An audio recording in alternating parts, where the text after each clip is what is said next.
그날 밤을 저는 아직도 정확하게 기억합니다. 눈이 내리고 있었습니다. 그냥 오는 눈이 아니라 세상의 모든 소리를 집어삼키는 눈이었습니다. 차 안에서는 히터 소리가 났고 앞유리에는 눈이 부딪히며 흰 선처럼 흘러내리고 있었습니다. 딸은 운전대를 잡고 있었고 저는 조수석에 앉아 있었습니다. 어머니, 잠깐만 내려서 바람 좀 쐬세요. 그 말이 얼마나 자연스러웠는지, 얼마나 아무렇지 않았는지 저는 그때까지도 몰랐습니다. 차가 멈춘 곳, 차는 도로 옆 갓길에서 멈췄습니다. 가로등도 없었고, 집도 없었고, 사람의 그림자 하나 보이지 않는 곳이었습니다. 문을 여는 순간 차 안의 따뜻함이 단번에 사라졌습니다. 찬 공기가 숨결을 찔렀고 눈송이가 제 얼굴에 그대로 떨어졌습니다. 어머니, 금방 올게요. 딸은 저를 보지 않은 채 그 말을 했습니다. 이상한 침묵.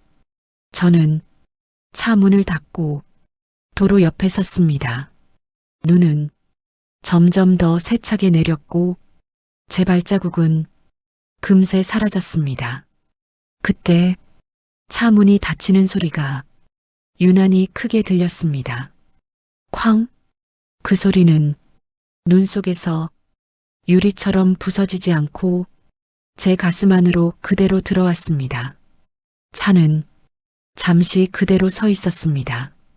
라이트가 제 얼굴을 비췄고 저는 눈을 가늘게 뜨며 딸을 바라봤습니다.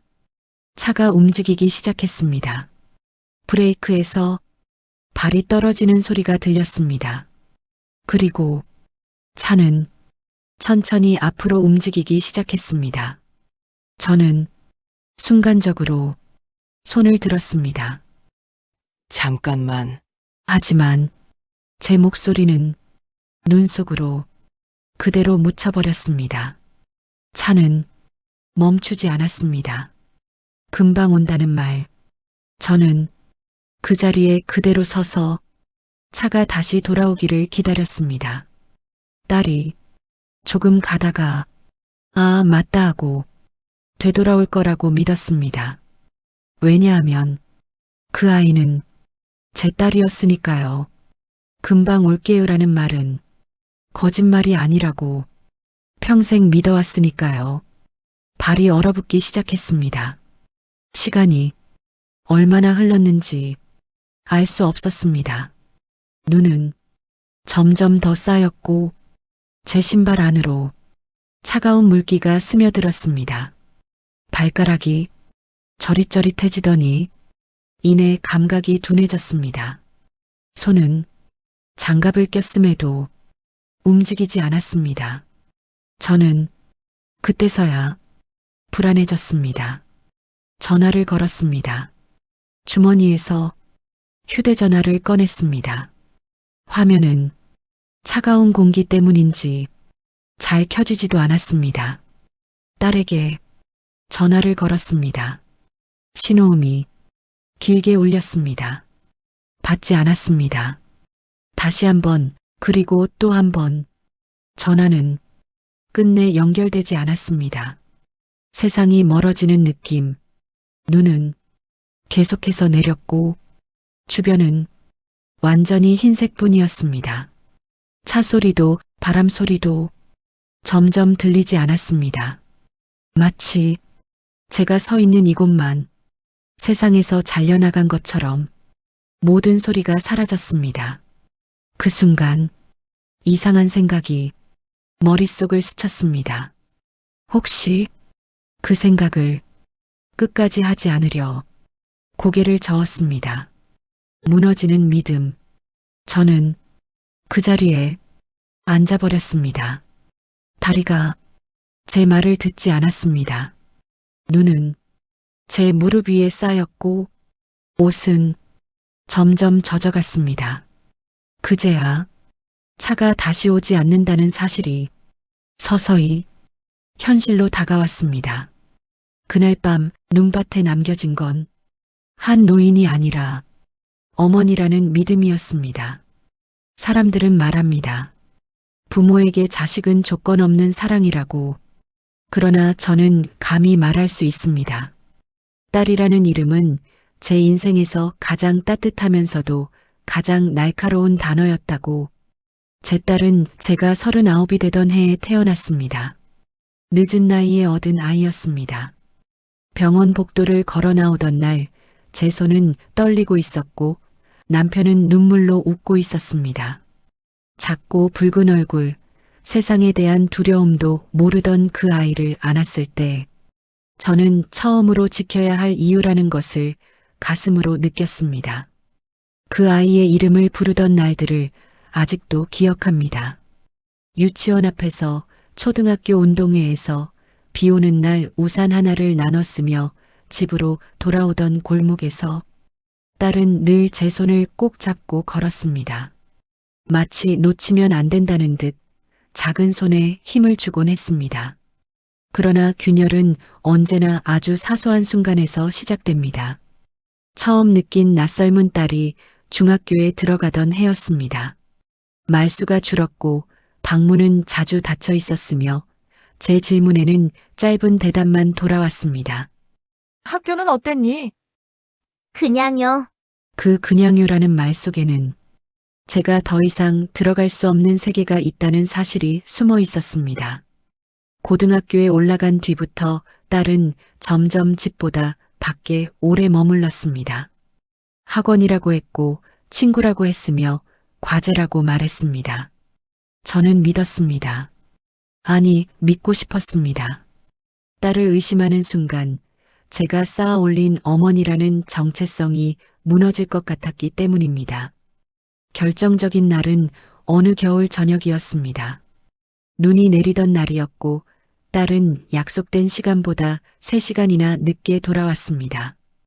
휴대전화는 꺼져 있었고 저는 거실에서 한 발짝도 움직이지 못한 채 시계 초침 소리만 새고 있었습니다. 문이 열렸을 때 저는 소리를 질렀습니다. 그날 처음으로, 정말 처음으로 딸에게 화를 냈습니다. 지금 몇 시인지 알아? 왜 전화 안 받아? 부모를 이렇게 걱정시키면 안 되는 거 아니야? 딸은 고개를 들지 않았습니다. 눈은 바닥을 향해 있었고 입술은 꼭 다물려 있었습니다. 그리고 아주 낮은 목소리로 말했습니다. 엄마는 맨날 엄마 생각만 해. 그 한마디가 제 가슴 한가운데를 정면으로 찔렀습니다. 엄마는 내가 어떤 사람인지 관심 없잖아. 그날 딸은 제 눈을 보지 않았습니다. 그리고 저는 그 눈을 붙잡지 않았습니다. 서로가 서로를 밀어낸 첫 순간이었습니다. 그 이후로 집안의 공기는 달라졌습니다. 식탁에 앉아도 대화는 없었고 딸은 이어폰을 끼고 밥을 먹거나 방으로 들어갔습니다. 저는 신문을 펼쳐 들었지만 글자는 눈에 들어오지 않았습니다. 어머니로서 해야 할 말과 인간으로서 해서는 안 될 말의 경계에서 저는 자주 침묵을 선택했습니다. 그 침묵이 상처가 될 줄도 모르고 말입니다. 어느 날 우연히 딸의 책상 서랍을 열게 되었습니다. 정리를 해주려던 것이었지만 그 안에는 제가 모르는 딸의 시간이 고스란히 들어 있었습니다. 찢어진 노트, 울다 만 글씨, 그리고 마지막 장에 적힌 문장 하나. 나는 집에 있어도 혼자인 것 같다. 그 문장을 읽는 순간 제 손에서 노트가 떨어졌습니다. 바닥에 떨어진 소리가 유난히 크게 울렸습니다. 그때 깨달았습니다. 딸은 제 곁에 있었지만 저는 이미 딸의 삶에서 한참 뒤처져 있었다는 것을. 그러나 깨달음이 항상 행동으로 이어지지는 않습니다. 저는 그날도 아무 말하지 못했습니다. 그저 딸의 방문 앞에 서서 한참을 서 있다가 조용히 돌아섰습니다. 그 선택이 훗날 어떤 대가로 돌아올지 그때의 저는 알지 못했습니다. 딸이라는 이름의 사람은 제 삶의 이유였고 동시에 제가 가장 두려워한 거울이었습니다. 그리고 그 균열은 아직 시작에 불과했습니다. 제 딸은 어릴 때부터 욕심이 많았습니다. 하지만 저는 그게 나쁜 줄 몰랐습니다. 엄마, 나만 믿어. 엄마가 좀만 도와주면 내가 꼭 성공할게. 그 말에 저는 평생 모은 돈을 내주었고 집 명의도 딸 앞으로 바꿔주었습니다. 노후 요양보험도 제가 살던 집도 딸의 미래를 위해 모두 포기했습니다. 어느 순간부터 딸은 제 전화를 귀찮아했고 제 목소리를 듣는 것조차 싫어했습니다. 엄마, 나 바빠. 엄마 또 왜 그래? 엄마가 이해 좀 해. 그 이해가 이날 밤까지 이어질 줄은 몰랐습니다. 눈은 점점 더 거세졌고 제 몸은 말을 듣지 않았습니다. 발가락부터 얼어붙는 느낌이 들었고 손은 더 이상 주먹조차 쥘 수 없었습니다. 살려주세요. 목소리는 눈 속에 묻혀 사라졌습니다. 그때 멀리서 희미한 불빛 하나가 보였습니다. 저는 마지막 힘을 다해 길가로 쓰러지듯 주저앉았습니다. 이대로 자면 안 된다. 눈 속에서 잠들면 끝이다. 머릿속에서는 딸의 얼굴과 손주 얼굴이 번갈아 스쳤습니다. 그리고 의식이 끊겼습니다. 눈을 떴을 때 저는 처음에 제가 살아있는지조차 알 수 없었습니다. 온몸이 얼어붙은 것처럼 무거웠고 눈꺼풀은 돌처럼 굳어 잘 떠지지 않았습니다. 귀에서는 삐, 삐, 기계음 같은 소리가 들렸습니다. 의식 돌아옵니다. 누군가 소리쳤고 차가운 눈 대신 따뜻한 공기가 얼굴을 스쳤습니다. 병원이었습니다. 하얀 천장, 소독약 냄새, 그리고 제 손을 꼭 잡고 있는 낯선 중년 남자의 얼굴. 어르신, 괜찮으세요? 큰일 날 뻔하셨습니다. 그 말을 듣는 순간 저는 갑자기 서럽게 눈물이 쏟아졌습니다. 살아서 온 게 아니라 버려졌다는 사실을 확인하고 우는 눈물이었습니다. 3시간이나 눈밭에 계셨습니다. 의사는 제게 말했습니다. 저체온증 직전이었습니다. 조금만 늦었으면 정말 위험했어요. 저를 발견한 사람은 눈길을 순찰하던 지역 자율방범대원이었습니다. 차가 다니지 않는 길인데 눈 위에 이상한 자국이 있어서 내려봤답니다. 그 말에 제 가슴이 철렁 내려앉았습니다. 그 길은 딸이 일부러 차를 멈춘 곳이었습니다. 사람이 오지 않는 곳, 휴대전화도 터지지 않는 곳, 눈이 가장 많이 쌓이는 곳. 그 사실을 깨닫는 순간 저는 숨이 막혀왔습니다. 보호자분께 연락해야 합니다. 간호사가 조심스럽게 물었습니다. 연락할 가족분 계세요? 그 한마디에 저는 한동안 아무 말도 하지 못했습니다. 딸의 번호는 제 머릿속에서 수십 번도 더 맴돌았지만 입에서는 나오지 않았습니다. 딸이 있습니다. 겨우 그렇게 말했습니다. 간호사는 제 대신 전화를 걸었습니다. 신호음이 갔고 몇 번의 호출음 끝에 전화는 끊겼습니다. 다시, 또다시, 끝내 받지 않았습니다. 병실에 흐르던 이상한 공기. 그날 밤 저는 혼자 병실에 누워 있었습니다. 창밖에서는 여전히 눈이 내리고 있었고 그날 밤의 장면이 계속 머릿속에서 반복되었습니다. 차 문이 닫히던 소리, 딸의 뒷모습, 금방 올게요라는 말.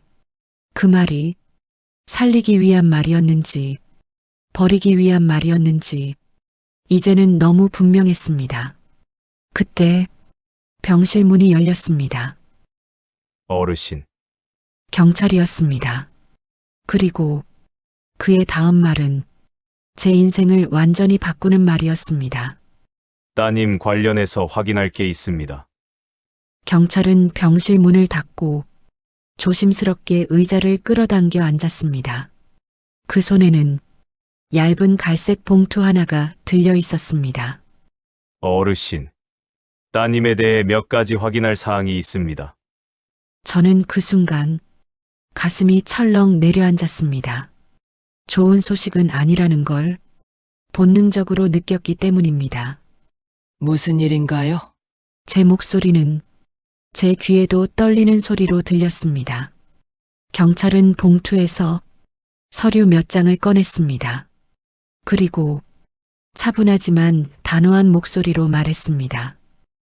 따님은 어르신을 내려드린 뒤 그 지역을 바로 벗어났습니다. 돌아오지 않았다는 기록이 있습니다. 경찰은 차량 블랙박스 기록과 고속도로 통행 기록을 제게 보여주었습니다. 화면 속에는 딸의 차량 번호가 선명하게 찍혀 있었습니다. 하차 지점 이후 차량은 유턴하지 않았고 곧바로 시외로 빠져나갔습니다. 그 말이 제 심장을 천천히 짓눌렀습니다. 금방 온다고 하지 않았나요? 제가 중얼거리듯 말하자 경찰은 잠시 말을 멈췄습니다. 그리고 더 잔인한 말을 이어갔습니다. 어르신, 따님은 그날 다시 돌아올 의도가 없었던 것으로 보입니다. 계획된 하차 지점. 경찰은 지도의 화면을 보여주었습니다. 이 지점은 겨울철 제설 차량도 잘 다니지 않고 유동 인구가 거의 없는 곳입니다. 화면에 표시된 장소는 제가 쓰러졌던 바로 그 자리였습니다. 통신, 음영 지역이라 휴대전화도 거의 터지지 않습니다. 그 말을 듣는 순간 제 손이 덜덜 떨리기 시작했습니다. 그건 우연이 아니었습니다.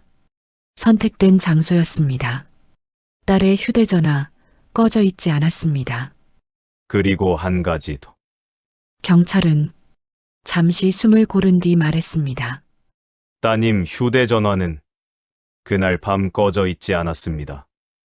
제 심장이 쿵 하고 떨어졌습니다. 어머니에게서 온 병원 연락도 모두 수신된 상태였습니다.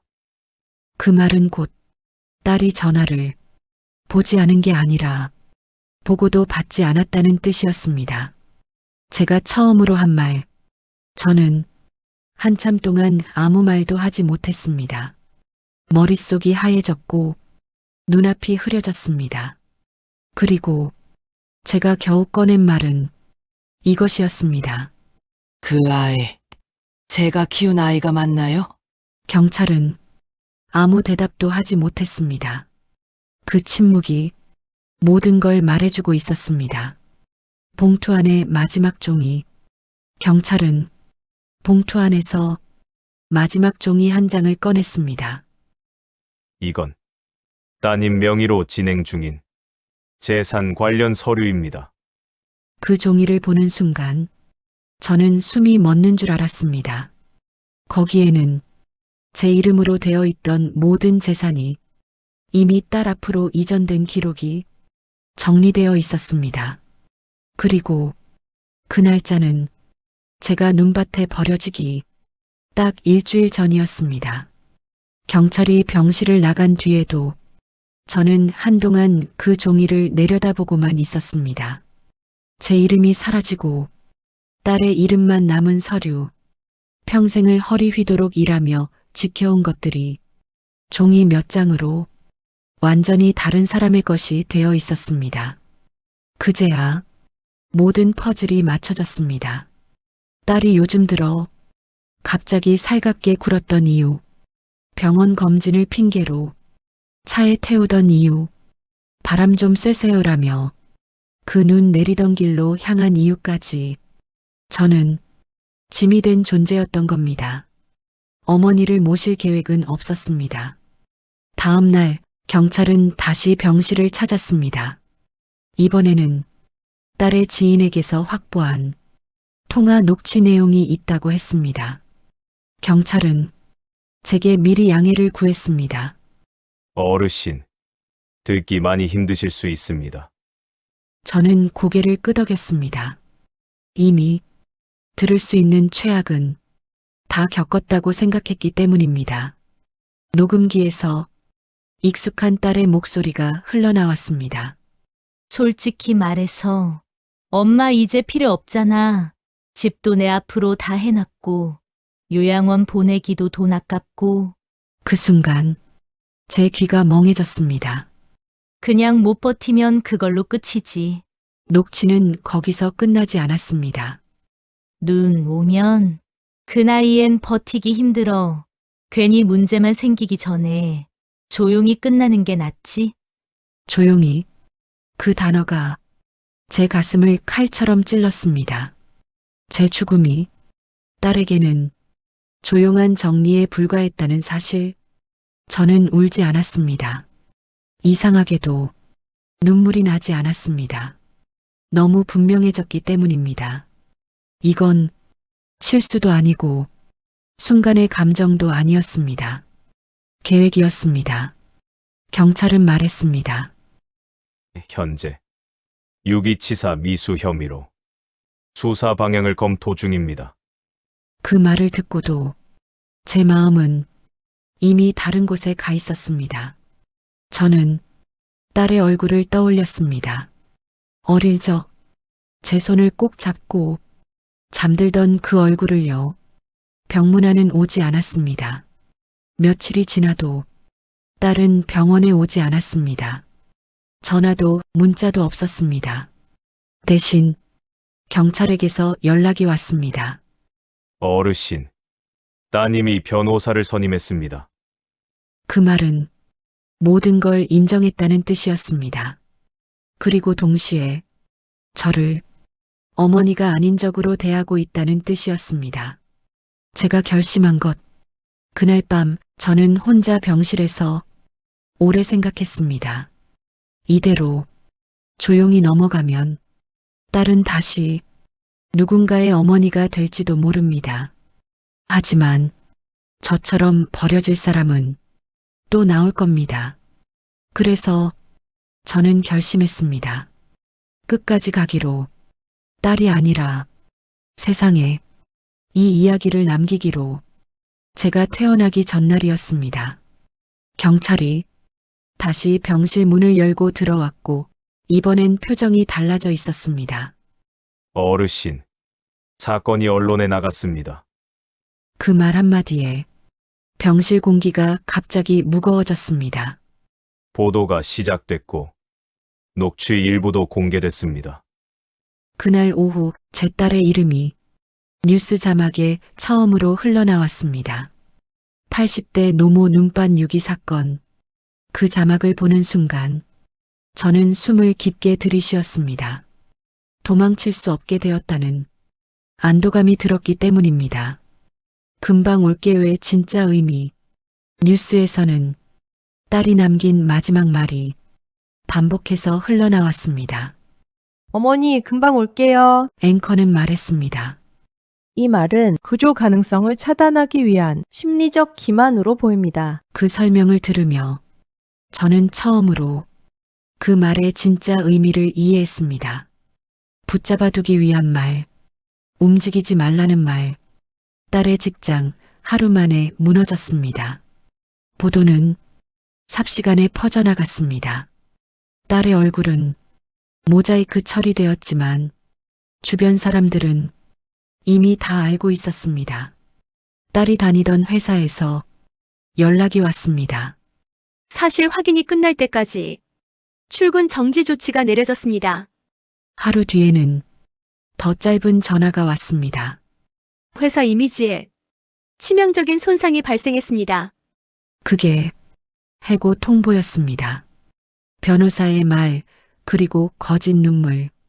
딸의 변호인은 언론 앞에서 이렇게 말했습니다. 일시적인 판단 착오였습니다. 어머니를 해칠 의도는 없었습니다. 그 말을 들으며 저는 웃음이 나왔습니다. 차가 멈춘 위치, 눈 오는 날씨, 통신 음영 지역, 그리고 녹취까지 그 모든 게 우연이라고 말할 수 있는 사람은 단 한 명도 없었습니다. 처음으로 딸이 전화를 걸어왔습니다. 그날 밤 모르는 번호로 전화가 왔습니다. 받자마자 울음 섞인 목소리가 들렸습니다. 엄마, 이렇게까지 할 줄은 몰랐어. 그 말에 제 손이 굳어버렸습니다.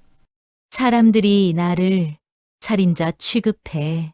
그 순간 저는 알았습니다. 딸은 제 생사가 아니라 자기 인생이 무너진 것만 두려워하고 있다는 걸요. 제가 딸에게 한 말, 저는 차분하게 말했습니다. 너는 이미 그날 밤에 내 딸이 아니었다.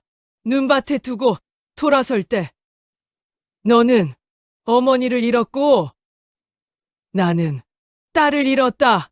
딸은 아무 말도 하지 못했습니다. 전화는 그렇게 끊겼습니다. 법정에 들어서는 순간 공기가 달랐습니다. 차가웠고 조용했고 도망칠 수 없는 냄새가 났습니다. 저는 피해자석에 앉아 있었고 딸은 피고인석에 앉아 있었습니다. 몇 달 전까지만 해도 제 손을 잡고 병원에 데려다 주던 아이가 그날은 저를 보지 않았습니다. 고개를 숙인 채 서류만 바라보고 있었습니다. 고의는 없었습니다. 재판이 시작되자 딸의 변호사는 침착한 목소리로 말했습니다. 피고인은 어머니를 해칠 의도가 없었습니다. 잠시 내려드린 후 차량 이상으로 되돌아가지 못한 상황이었습니다. 그 말을 듣는 순간 법정 안에서 작은 탄식이 흘렀습니다. 검사는 조용히 화면을 켰습니다. 화면에 찍힌 진실, 블랙박스 영상이 재생되었습니다. 딸의 차가 멈췄고 제가 내렸고 차 문이 닫혔고 차는 단 한 번도 뒤돌아보지 않았습니다. 영상에는 유턴도 없었고 브레이크도 없었습니다. 곧바로 가속 페달을 밟는 소리만 또렷이 들렸습니다. 그 순간 딸의 손이 미세하게 떨리는 게 보였습니다. 검사 질문 하나. 검사는 딸에게 물었습니다. 피고인은 어머니가 80살이라는 사실을 알고 있었습니까? 딸은 작게 대답했습니다. 네, 그날 눈이 내리고 있었다는 것도 알고 있었습니까? 알고 있었습니다. 그럼에도 그 장소에 내려두고 떠난 이유는 무엇입니까? 그 질문 앞에서 딸은 끝내 고개를 들지 못했습니다. 제 차례가 왔습니다. 피해자 증언을 요청합니다. 그 말이 떨어지자 제 다리가 잠시 말을 듣지 않았습니다. 하지만 저는 일어섰습니다. 그리고 딸을 바라봤습니다. 처음이었습니다. 그날 이후로 딸의 얼굴을 제대로 보는 건 제가 한 증언, 그 아이는 저를 사랑하지 않았던 게 아닙니다. 법정이 조용해졌습니다. 필요 없어졌을 뿐입니다. 재산이 넘어간 날 이후 그 아이의 태도는 완전히 달라졌습니다. 그날 밤 눈밭에 저를 내려놓고 돌아설 때 그 아이는 망설이지 않았습니다. 제 목소리는 흔들리지 않았습니다. 저는 살기 위해 버텼고 그 아이는 편해지기 위해 떠났습니다. 딸의 마지막 말. 딸은 마지막 진술에서 이렇게 말했습니다. 엄마가 이렇게까지 문제 삼을 줄은 몰랐어요. 그 말이 법정을 얼어붙게 만들었습니다. 저는 그 순간 확신했습니다. 이 아이는 끝까지 어머니를 이해하지 못하겠구나. 이제 판결만 남았습니다. 판사가 법정에 들어섰을 때 저는 손을 무릎 위에 가지런히 올려놓았습니다. 이상하게도 그날은 눈이 내리지 않았습니다.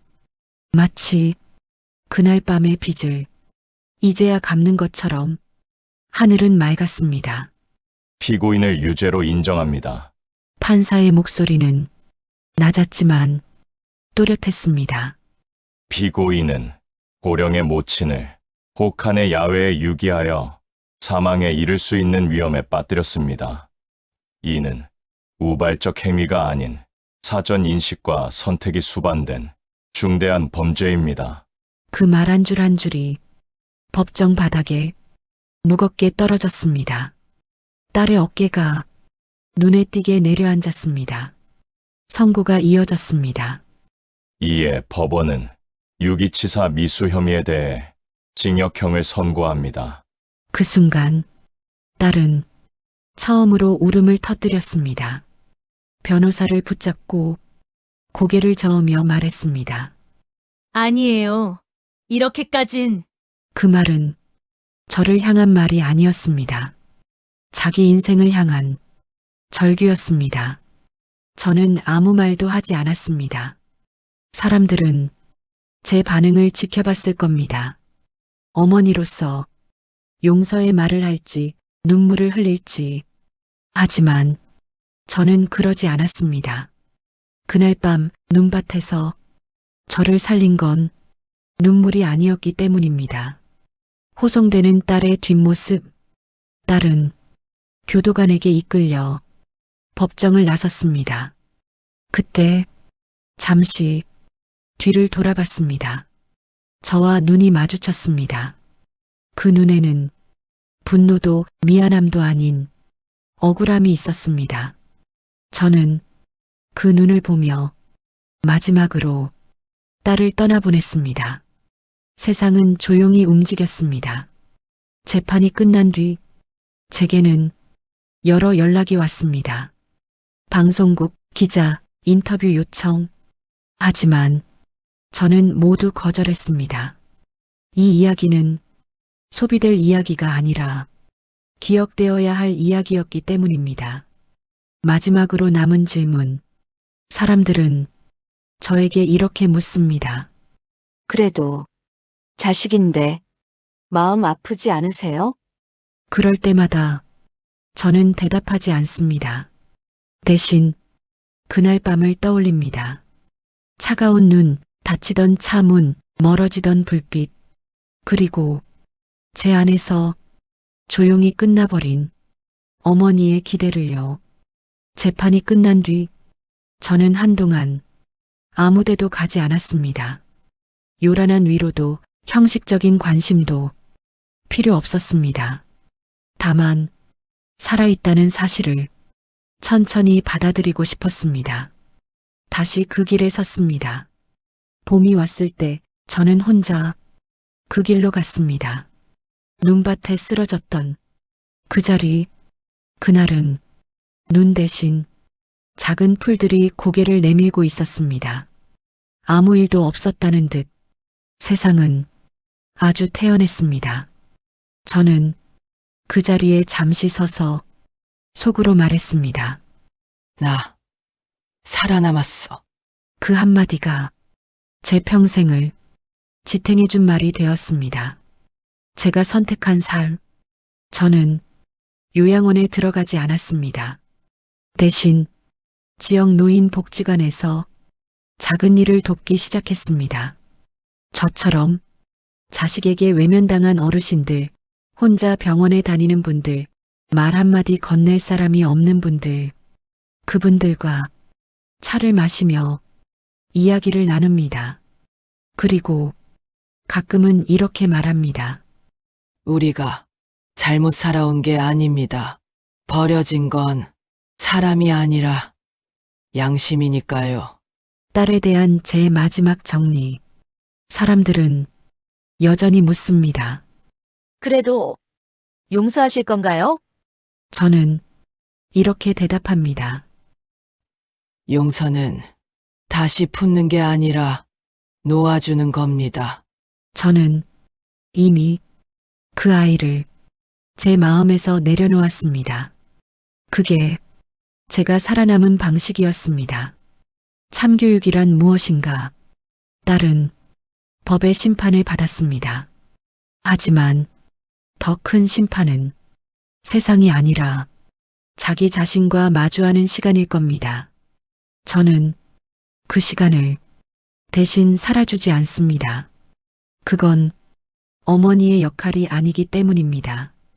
이 이야기를 남기는 이유, 이 사연을 라디오로 듣고 계신 분들 중에 혹시 저와 비슷한 상황에 계신 분이 있다면 이 말만은 꼭 전하고 싶습니다. 버텨주셔서 감사합니다. 살아있어 주셔서, 오늘까지 견뎌주셔서 정말 고맙습니다. 마지막으로 드리고 싶은 말, 그날 밤 눈밭에 남겨진 건 한 노인이 아니었습니다. 무너진 건 가족이라는 이름 뒤에 숨은 이기심이었습니다. 그리고 살아남은 건 한 사람의 생명과 사람다움이었습니다. 저는 오늘도 천천히 걷습니다. 이제는 누군가의 딸이 아니라 제 자신의 삶으로요. 감사합니다. 끝까지 들어주셔서